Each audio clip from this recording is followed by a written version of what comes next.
Okay. So Shekhar భాష eliminate అయ్యారు అని తెలియగానే చాలా ఫీల్ అయ్యాము. బట్ ఇప్పుడైతే అలా ఏం లేదండి. బేబీ కోసం బయటకు వచ్చారు.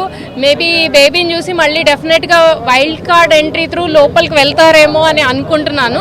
చూడాలి ఎలా ఉంటుందో. బట్ ఏదైనా సరే మేమైతే హ్యాపీ, ఎందుకంటే చాలామంది హార్ట్స్ విన్ అయ్యారు ఆయన. ఇంతకంటే కావాల్సింది ఏం లేదు. మేము ఎప్పుడు కూడా శేఖర్ కానీ శేఖర్ ఫ్రెండ్స్ ఎవరు, మా ఫ్రెండ్స్ గ్రూప్లో ఎవరు కప్పు తీసుకొని రావాలని అయితే మేము ఎప్పుడూ అనుకోలేదు. కప్పు వచ్చినా రాకపోయినా 2 తెలుగు స్టేట్స్లో ఉన్న తెలుగు వాళ్ళందరూ శేఖర్కి సపోర్ట్ ఉన్నారు. That it self is achievement. So ఇంతకంటే పెద్ద అచీవ్మెంట్ లేదు. అండ్ బాబు కూడా పుట్టాడు శేఖర్కి. సో ఫుల్ హ్యాపీగా ఉన్నాం మేమైతే. Full celebrations. మాకు బిగ్ బాస్ గురించి పక్కన పెడితే బాబు పుట్టాడు అనే హ్యాపీనెస్ ఇంకా డబుల్ అయిపోయింది. గేమ్ అసలు తను అన్నిట్లోనూ నెంబర్ 1 అక్కడ ఫన్, ఎంటర్టైన్మెంట్, గేమ్స్ ఏది తీసుకున్నా కూడా శేఖర్ వల్లే అక్కడ ఎంటర్టైన్మెంట్ ఉంది అని అనిపించింది ఈ సీజన్ అయితే.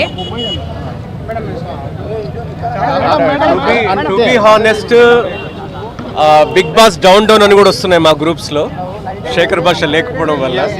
అది ఎంతవరకు ఇదో చూడాలి. ఎందుకంటే 2 స్టేట్స్ నుంచి కూడా శేఖర్ భాషకి సపోర్ట్ చేసిన వాళ్ళు చాలా మంది ఉన్నారు. ఓటింగ్ లేదు అన్న మాట మాత్రం అబద్ధం. ఓటింగ్ లేదు అనే సమస్య లేదు అక్కడ. చాలా మంది ఇంకా ఫన్ చేసే మనిషి